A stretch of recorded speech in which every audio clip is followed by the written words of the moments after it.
the new crew statuses. I'm not suggesting we use them, but they did clear, stowed, loaded, and armed. Clear, stowed, loaded, and armed. Yeah, Okay, but okay. we probably don't need to do that. Also, yeah, getting me in trouble because I had to go digging in my kneeboard. Found some stuff I wasn't supposed to have in there. I had to take to work and burn. And some of my shit got wet and moldy, which is gross. Found some old nav cards or com cards. Yeah, we could use those new ones. It's fine. At least the gunships wouldn't we need to use them? I would think just something simple. What were you using right now? We were using. Let me just fire it up. Because No one's.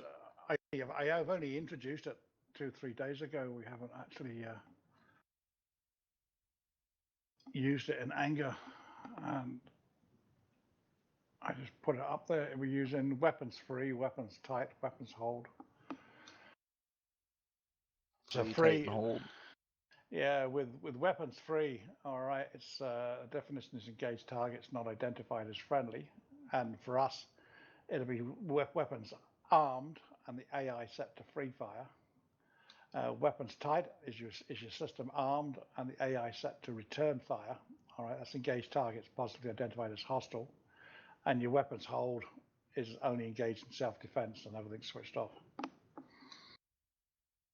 The concept for me would be that there's times if there's a few troops in the area that you want to go into an orbit and let the side cameras deal with them because you've got friendlies there, so they use them as a discriminator. And you would put them on return fire rather than free fire. Other times, if you're going in to do a reconnaissance by fire to find out what's going to be there, you put it to free fire. All right, doesn't the Huey have off, safe, and armed? It does. So when you do hold is safe, and then the other two are armed, and then because we don't confusing. Well, really, it's an ROE call. So if it's return fire, whether I have it safe or armed, it's on the crew. Just know that's a procedure on what I'm allowed to shoot. So we don't want to confuse how we set up their cockpit to what their rules of engagement are. If that makes any sense. So technically, hold could be saved if you really wanted it. So we could say hold going into back into a base and all that. So that would be AI saved. Yeah. What the heck that is, and your actual system saved, and then the other one would be return fire and armed, and then the last one would be free fire and armed. Yeah. Is a thought. Okay. Let me just go. Lads, Huck and Blade, can you fire on simple radio? Is that a problem? Sure, no. Okay. I'm reading through your notes. Gazelle FM has a minimum of 118. Yeah, but the Gazelle shouldn't have to use the flight-to-flight for the... It shouldn't have to, but it might want to contact one of the flights. That's what I'm thinking of. I'm trying to make it bulletproof. Couldn't you do that with the FM? I gotcha, yeah. You with me? He just wants to contact the one flight. It just allow you to make it bulletproof on the defaults. Now, at the end of the day, people can select. I don't know if we can change VHF defaults. So every time somebody got in a cockpit, they'd have to remember to change that radio. Yeah, I don't think it shouldn't be a problem if the briefing's all right. But hey, night guys. Y'all have a nice afternoon. I think you two, the dedicated ATC freak was the T51 on the UHF. Right. Because that's one that everybody should be listening to. The commander one, you mean? So yeah. You don't have an ATC as such. We just use the same freak for both. It would normally be a Victor, and it's whatever that radio is. But not everybody can listen to those at the same time when you start using the Russian aircraft. Otherwise, we could make it a Victor. Right. That makes sense, but well, it just makes it more complicated because the reality is one aircraft could switch, like one Mi-8 and the flight of 2 would go and be up ATC, the other one's up the command net. Yeah. And you just rely on it, but I don't know if guys are quite on that level where we can start doing that. Otherwise, that's why I'd say we just keep ATC on the command net for now. Normally, I know before when I did it, in the exercises you were on ATC. That once you left the aerodrome, you went off.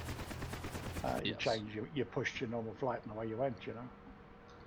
Yeah, but the only problem is the Mi-8s and the K-50s and were set up where they didn't share UHF VHF radio. It'd be a little simpler.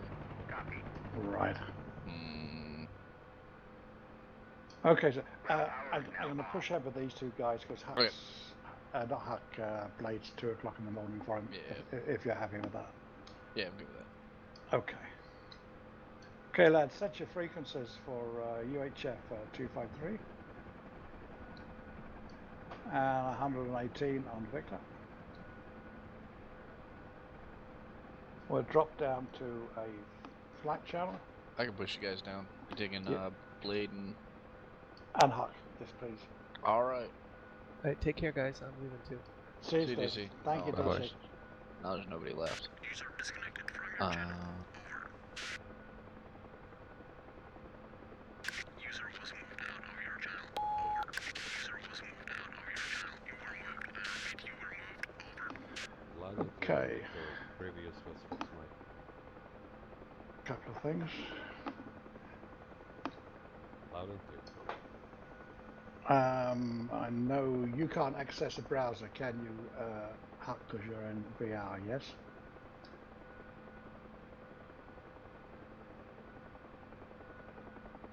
I just talked to him on SRS. Maybe he muted his, I don't know, TS. Okay, hang on.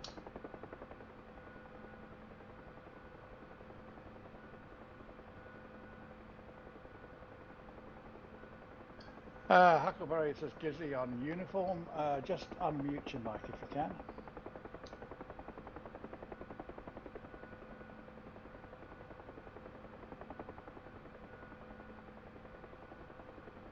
Keep talking. Ah, good man. Okay. You're still in VR, correct? Okay. And I won't fire that through. Right. MQ, I just run you through what's involved so we're not...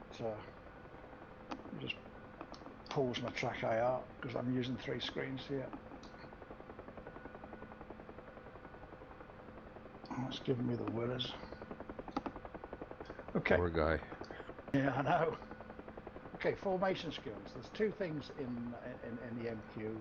All right, it's formation skills and communication skills. On the formation, you've already got most of these. All right, you've got to be able to demonstrate the competencies of takeoff, level flight, normal landings whilst in trail and staggered right formations. You're all good on that. Maintaining loose separation 6 to 10 rotor discs on correct stack. You're better than any of that. Flying in positions 2 and 3 in right position formations. You're all good on that. Maintaining position when the flight changes from one formation to another. You've all demonstrated that. And awareness of the procedures and actions if the formation receives enemy fire. I'll recap that in a minute. And the knowledge of the 229 SOP regarding the use of lights, signals, and communications in formation flight. You're good on that on the old, and you're good on that on the new that's coming in, and that's the state of flux, so that's okay. So Break, Gizzy. Yes. Should I be on Gelenzik Airfield because I'm still on the FAR? Yes, you can just jump into Gelenzik. Yes, you can. While we're talking.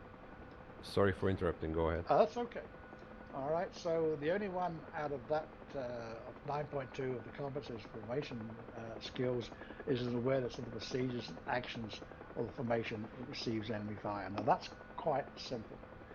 If you're flying along and you're receiving fire, you make a threat call. All right. And in essence, what you have to do is say what it is, where it's coming from, okay, and how far away it is. So you've got those 3 things. All right. So if you're going along and you suddenly get enemy fire being directed from your right, remember that, pardon me, you come straight back up. Incoming tracer. In formation, you use the clock system, which is the easiest. Incoming tracer, 3 o'clock, 500 meters, wood line.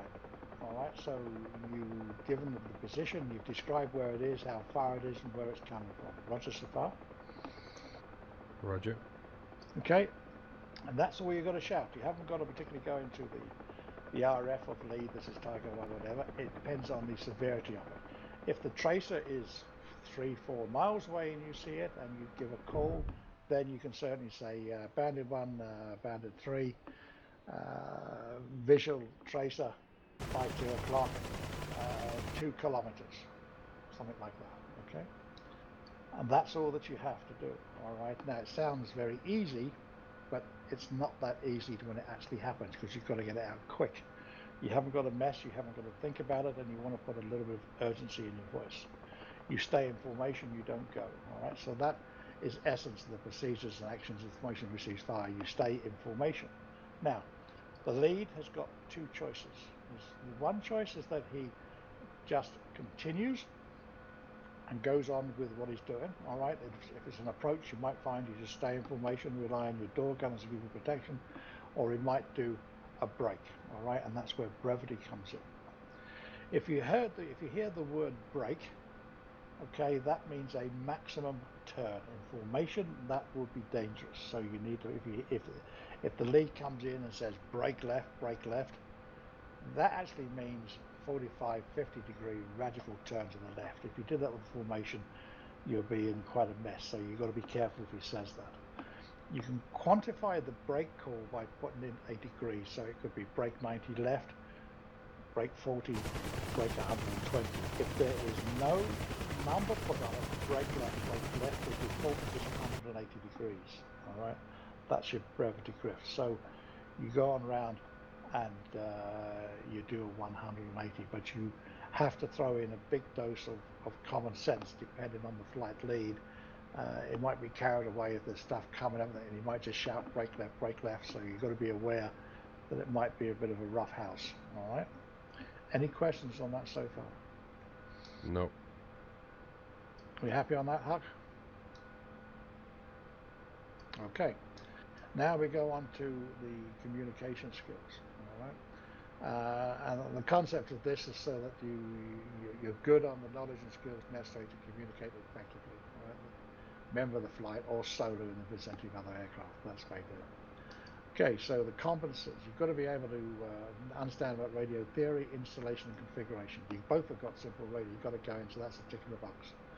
You've got to know about your radios in the airframe. You already know that, but I just want to reinforce when you're talking of radios, to just talk about them as Victor, Uniform, and Foxtrot Mike. Those 3 words, all right? And the reason for that is that if you say VHF, you have actually got 3 VHF radios in your cockpit.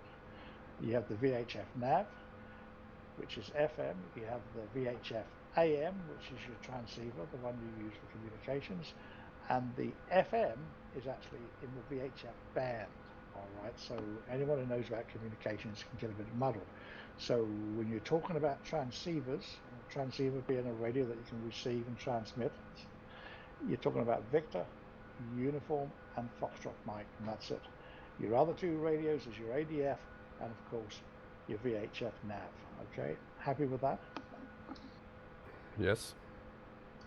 Okay, you know all that. I'm sorry if I'm teaching you to suck eggs, but I'm just running through it. Another thing I want to run through you and just bring you up to speed about is nets. Blade, you're military? Ex-military? No. No, okay. And Huck, you're not ex-military, correct? Okay. When it comes to communications, there's 3 styles of communications. I think I actually described about it for D Company, okay? You have a formal style, you have an intermediately style, and you have a casual style. Now, let's stop that for the moment and think of nets. Generally speaking, in nets, you have a command net, which generally speaking is on the uniform channel. You have a flight channel, so if you're all on the flight like we were a slick flight, you'll all be on the one frequency on that, and that is normally on the FM channel. Okay, and then you could have flight leads. Okay, in other words, you could have in a battalion, A company, B company, you might have two flights, and there's a separate channel for those two flight leads to speak to each other. All right, so you can have three sets of radios running with three different nets. And how you interact on those nets in real life and ECS to a degree, if you can remember, is in three separate styles. All right, and it might sound complicated, but it's not. The formal style is that if I wanted to speak to you and you were to Blade, let's just say he was Bandit 2 and I'm Bandit 1, I would say Bandit 2, this is Bandit 1, all right, opening the communication. He will come back and say, Bandit 1, this is Bandit 2, send. Then I will come back and say, Bandit 2, this is Bandit 1, blah, blah, blah, blah, blah. And he will come back and say, Bandit 1, this is Bandit 2, Roger, out. All right, so each of the communications, you start with the call sign that you call in, and you give your own call sign, and then you give your message. All right, that is the formal way of doing it. Any questions on that method?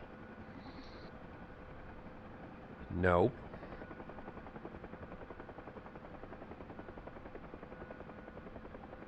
Then you don't worry about it, mate. Absolutely, it won't affect you. All right, and I'll come to it in a minute. I'm just saying that is the formal way of doing it. And then you come down to, that's normally done on a command net. So if you happen to be on a command net and your commanding officer came on, or you were flying with another regiment or another, say you flew with 132nd, or you went onto Blue Flag and you were flying with people you didn't know, that's the style that you would use, because it's bulletproof. Every time you open your mouth, you're saying who you want to speak to and who you are. All right, and the reason for that is that there could be loads of people all speaking at the same time. So you could be saying something and somebody else wants to speak to somebody else and somebody else wants to speak to somebody else, so it's a bit of a jumble. So that's why you have that formal method. So the only time you need to use that is if the situation dictates it. And Huck, you're going to have to suck the tooth on that, but that's the only way you're going to have to get through. Or if you can't do it, then you just drop down to the next one, which I'm going to say in a minute. Okay, but don't worry about it at all. It's very rare that you'll go into that full basis of those commands. The next one is Question. Yes, sir? Why did you ask if we were any ex-military? Because if you're ex-military, you would understand what I'm saying about these three methods of communication. Oh, I'm not ex-military, but ex-glider pilot, so I know then something. You would understand most of this. Absolutely. The next level down is where you tend to normally be on a company net, all right, and you would open the conversation in the same manner. Bandit 2, this is Bandit 1. But when he comes back, he doesn't come back with a full thing, he just says his own call sign. So he says, Bandit 2, go or send. And when I come back, I just use my call sign. Bandit 1, do this. And he comes back and says, Bandit 2, Roger. So you shorten by 50% the etiquette. So you just, basically each time you speak, give your call sign. The first time, you mention the call sign of the person you want to speak to. And the second time, thereafter, you just use your own.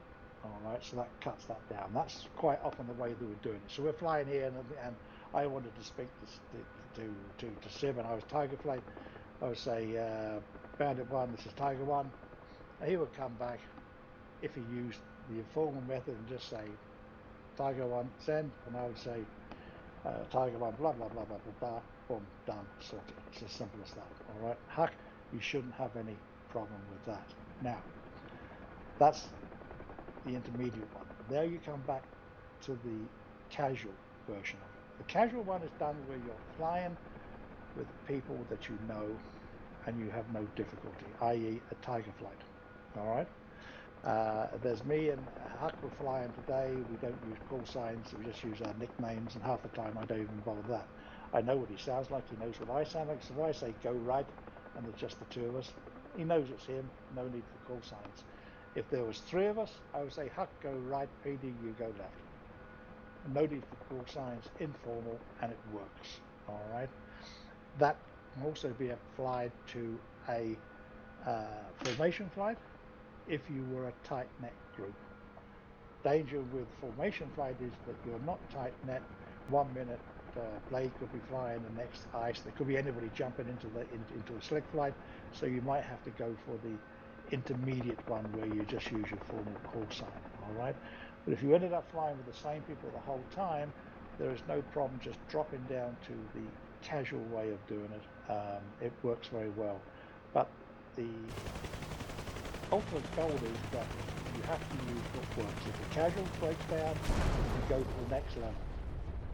If that breaks down, you go to the formal. Depends on the chatter, and if we ever in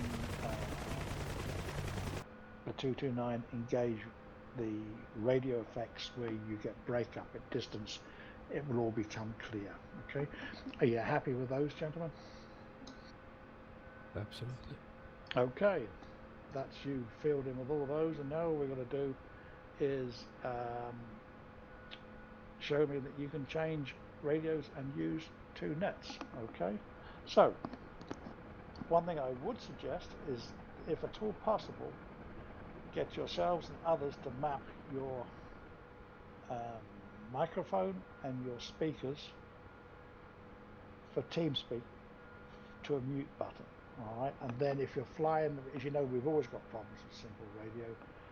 And if you're flying as a flight and you jumped into a channel like we have, everyone can just turn around and mute the microphone and leave the speakers open. And if someone gets those radio shots out, it just has to unmute his microphone and speak, and everyone can hear it. All right, and it's not a problem. Okay, so that's the way I would suggest you do it, rather than all being on the one channel. Okay, so now we have simple radio. We're going to go for a flight. Let me just unmute my track IR and see what frequencies that I've got set. 118 on Victor, 253 on Uniform, and the default 30 on Foxtrot Mike. Everyone happy with that? I concur. Okay, so we will mute our microphones, and then I'll speak to you thereafter and get you to transmit on various channels, and then I'll ask you to push. All right, the terminology is push channel. So if I say push Victor to 120, you know you've got to change to 120. And if we happen to be in formation flight, that we are, if I'm a decent sort of a chap, I will make sure that I am nice and level. And when I say push your Victor to 120 or 130, the simplest way is just to whack on your autopilot, look down, change your frequency, and whack it back off again. You don't have to acknowledge about the change, but when you get to the new station, it makes common sense, good sense, to do a radio check with lead. Are you happy with that? Absolutely. Are you okay with that, Huck? He's already. He answered in uniform already.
Okay, that should be working now on Everybody hear me on Foxtrot Mike? Loud and clear.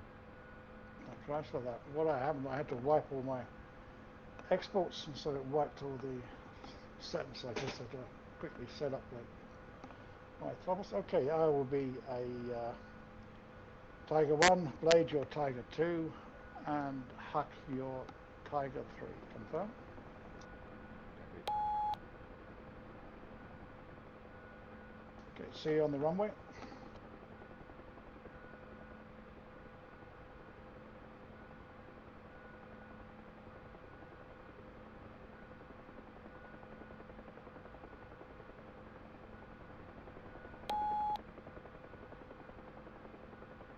That's fine, that's good. Traitor.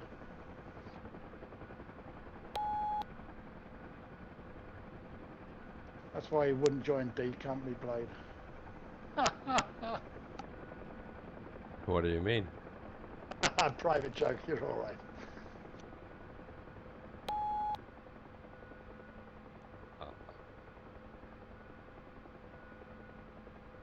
It's called politics.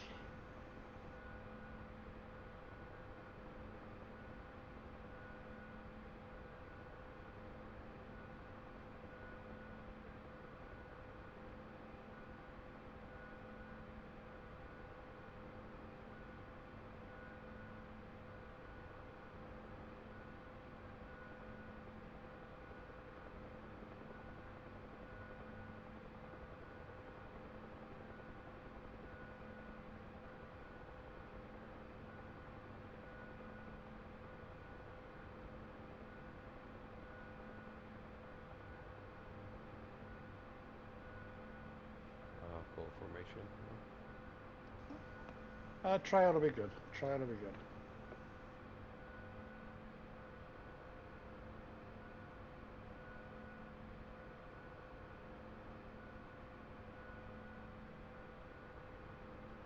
Okay, we will use as our flight channel FM Foxtrot Mike, and our style of speech will be just casual. Nothing, no need for anything else.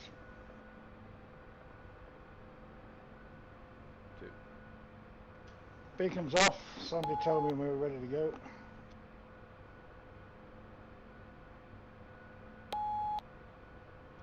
Okay, torch.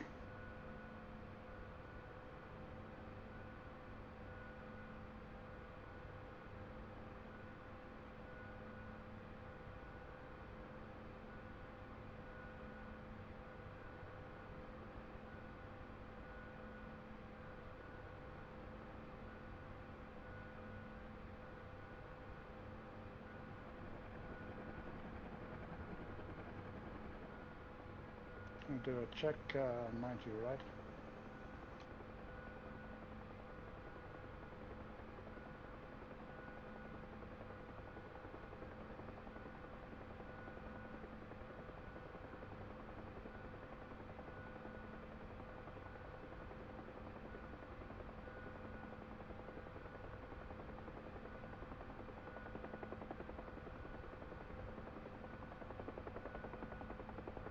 Okay, flight, push, 257, uniform.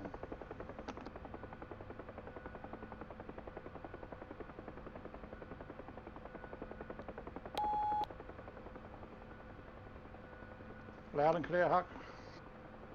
Blade and uniform. What do you read? Loud and clear, sir. Huck, radio check, Victor.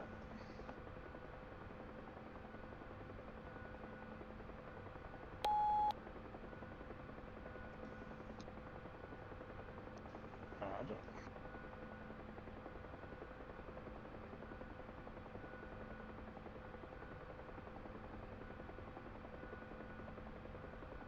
Check 90 right. Go staggered right.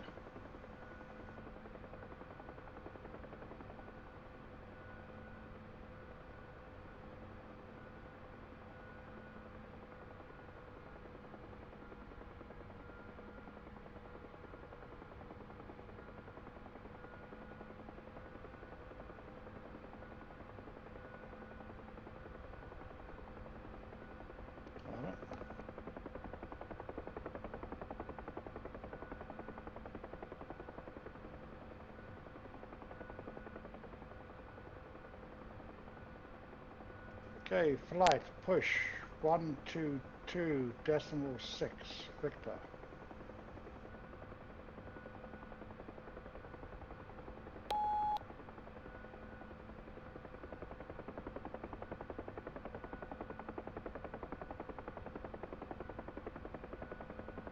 User joined your channel. Over.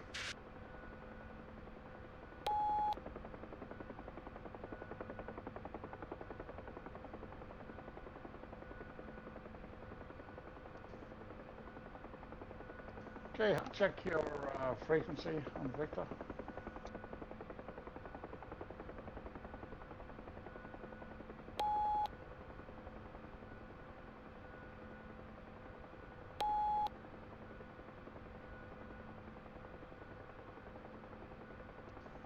Great.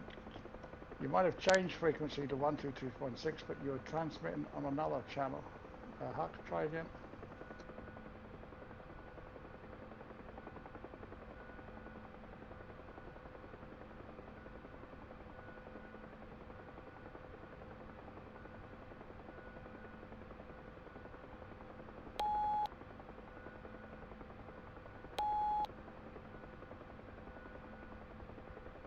Huck, this is Dizzy on Foxtrot Mike. Did you receive? Okay, give me 122.6 Victor.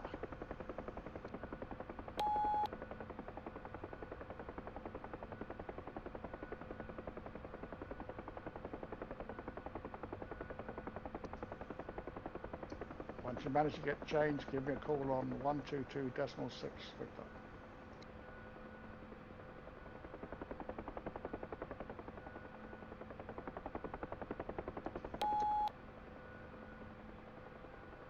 Perfect, Huck. Thank you very much. That's it, gentlemen. You're all mission qualified. You've demonstrated all the required competences. No problem. Thank you very much for listening to me talking shite. We get used to it. Thank you.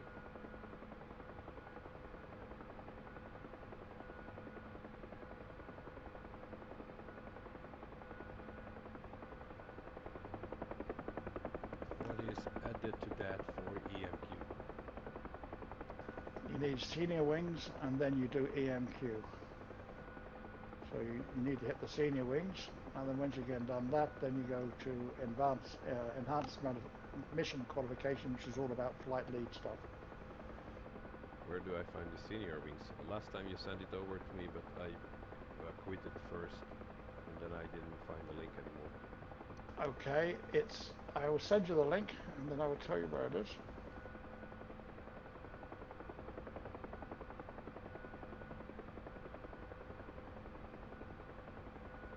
Thank God I am allowed to fly missions from now on.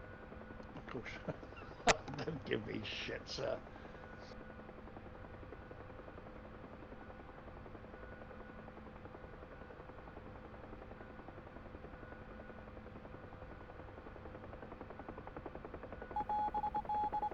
There's the link for the senior wings.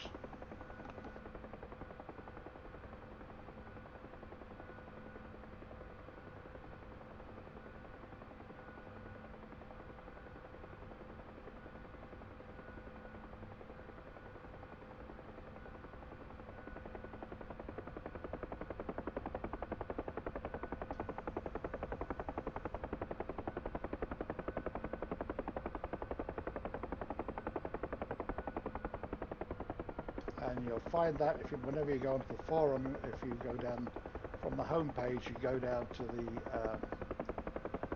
instructor's tent, and then scroll down in that directory, and you'll see the links to all the programs,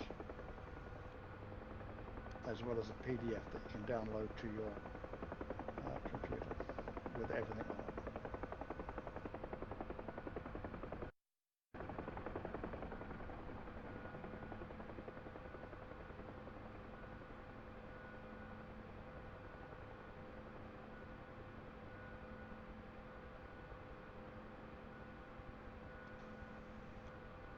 Well, Well, this approach and landing was even better than the previous checkout because you didn't say that we didn't have to follow you. No, I didn't. Once I said my mission's finished when I told you that's it, the MQ is finished, I was just coming back. I wasn't even taking particular heed of what I was doing or nothing else. Okay, I'm quitting simple radio.